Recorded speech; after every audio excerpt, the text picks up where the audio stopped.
Are Prince Harry and Meghan Markle using the Invictus Games as their personal stage? What happens when a heartfelt event meant to honor brave veterans becomes just another opportunity for celebrity publicity? You might be shocked by what's happening behind the scenes. In today's video, we're diving deep into the controversy surrounding the Invictus Games, an event that was once all about the veterans, but now, it seems, is more about Harry and Meghan's public image. From Meghan's unsettling behavior with a wheelchair-bound woman to their extravagant spending on private jets and $5,000 hotel suites, it's clear that something is seriously off. Are they truly there for the athletes? Or are they just using the veterans as props for their own fame? But it doesn't end there. Harry, often painted as the hero and the founder of Invictus, hasn't been exactly transparent about his role. So why is he taking credit for something that was a joint effort with the royal family? And let's not forget Meghan, who seems to think every moment should be captured for the cameras. Does she really care about the soldiers? Or is she just chasing the spotlight? Stick around, because I'll be breaking down the truth behind their actions and why so many are calling them grifters. You won't want to miss this. Grab your popcorn. It's about to get real. When did an event meant to honor brave men and women who sacrificed so much for their countries become a platform for personal publicity?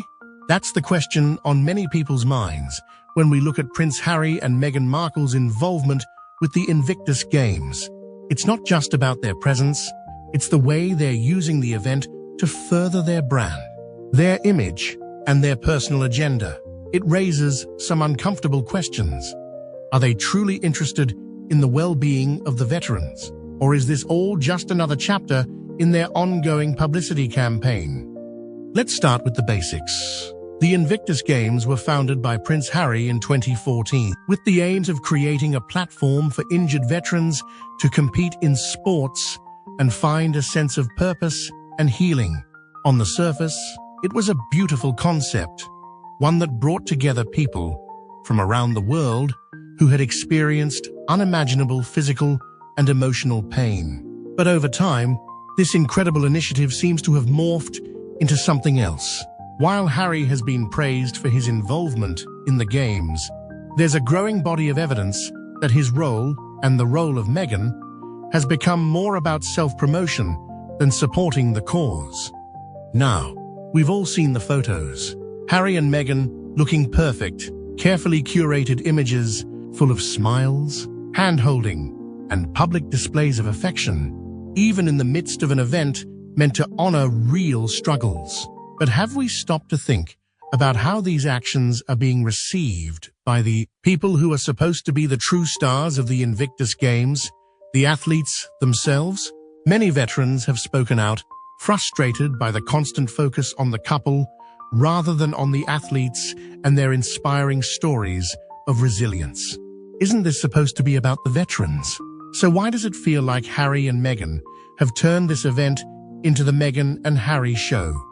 One of the most shocking moments of the Invictus Games occurred when Meghan Markle, without asking permission, moved a woman in a wheelchair, an athlete, in the middle of a conversation, just to adjust her position for a photo. The look of surprise on the woman's face said it all. To some, it's a clear sign of the couple's lack of understanding or empathy for the very people the Games were meant to uplift. Is it possible that Meghan's desire for attention supersedes the need for respect? Shouldn't she know better than to invade someone's personal space like that? But this isn't an isolated incident. It's part of a larger pattern that raises some serious questions about the couple's intentions.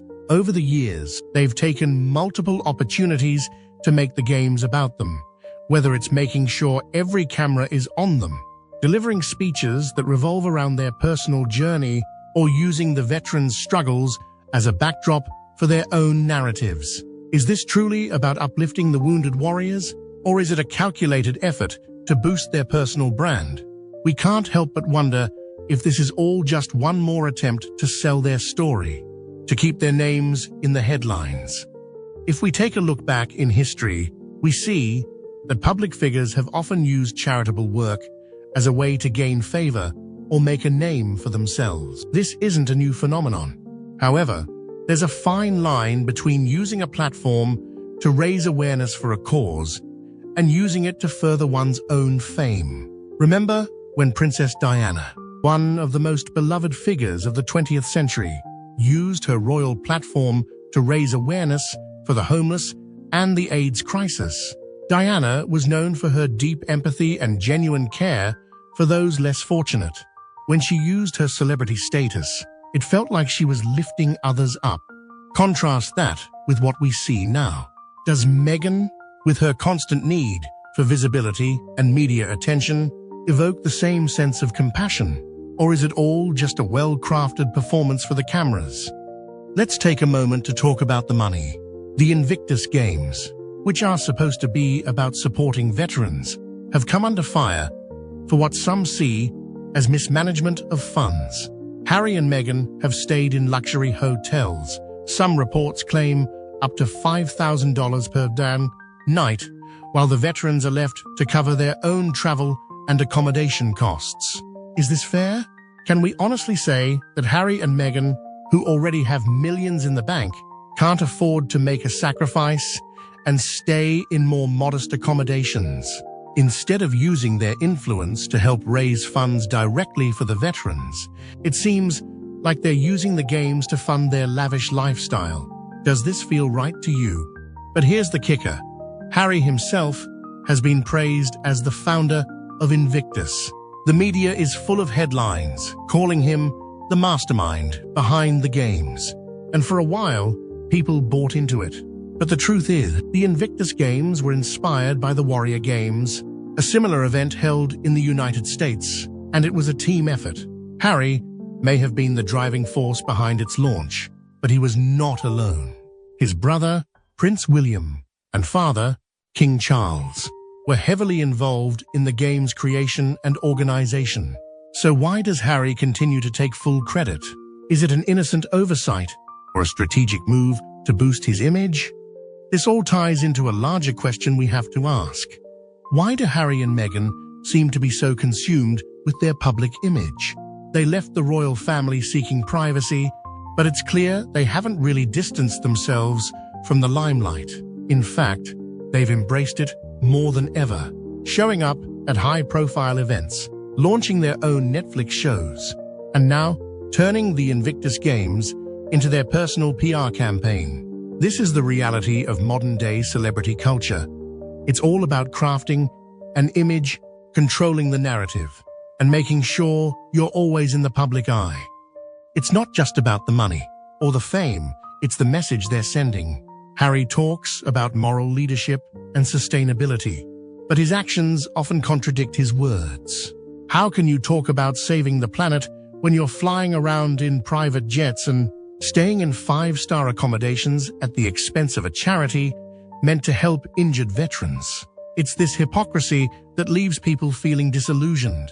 Does Harry even believe in the values he's promoting? Or is it just another way to sell a story? The bottom line is, the Invictus Games were founded to highlight the courage, strength, and determination of veterans. But somewhere along the way, that message got lost. Instead of focusing on the incredible athletes who have overcome life-changing injuries, the Games have become a backdrop for the Sussexes to parade their personal struggles and victories. So, let me ask you, is this what the Invictus Games were meant to be? Or have Harry and Meghan completely hijacked something that was supposed to bring hope and recognition to those who need it the most? In the end, it's not just about Harry and Meghan's PR machine. It's about the veterans. It's about remembering the true heroes and keeping the focus where it belongs. But with all the noise surrounding the Sussexes, we have to ask ourselves, are we allowing the media and these celebrities to distract us from the real story? As we wrap up, the truth is undeniable. The Invictus Games, originally designed to celebrate the incredible strength and resilience of injured veterans, have been overshadowed by the constant media circus that follows Harry and Meghan. Their presence at the Games seems to have shifted the focus away from the athletes who truly deserve the spotlight and turned it into another chapter in their ongoing quest for attention. Is this really what the Invictus Games were meant to be? Or have they become just another tool in their public relations strategy? Harry and Meghan may have started with good intentions, but their actions, whether it's claiming credit for something they didn't fully create or turning a charity event into a platform for their personal brand, raise serious questions about their motives. The question we must ask ourselves is, are they truly interested in helping these veterans, or is it all just for show?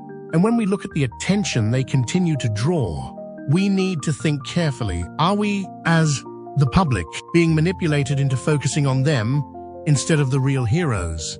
Now, I want to hear from you. What do you think about Harry and Meghan's role in the Invictus Games? Do you think their actions are truly in the best interest of the veterans? Or is it just a carefully crafted publicity stunt? Let me know in the comments below. Let's start a conversation. And don't forget to hit that like button, share this video, and subscribe to the channel for more insightful analysis and in-depth commentary on the royal family and the issues that matter most. Trust me, you don't want to miss what's coming next.